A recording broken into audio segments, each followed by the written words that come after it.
How to clear cache on Kodi.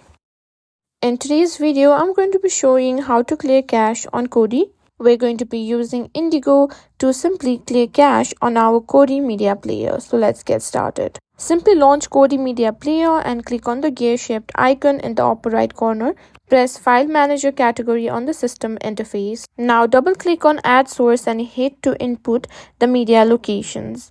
Just to install Indigo add-on, input the given path as I have shown on the screen and simply tap on OK. Now simply go back to Settings interface and select System category. Now hover your mouse over add-ons on the left side bar and simply enable Unknown Sources option so that you can install the unofficial third-party add-ons as well. Now return to Kodi home screen and simply click on add-ons on the left menu and simply tap on install from zip file. Now so for Indigo, go to Fusion, simply tap on begin here, tap on it and simply click on OK.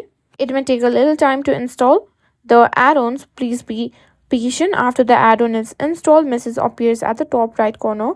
Go to program add-ons and you'll see Indigo. Now simply open Indigo. From there tap on clear cache. From here you can simply clear cache on Kodi, and that's it. That's how you can simply clear cache on Kodi.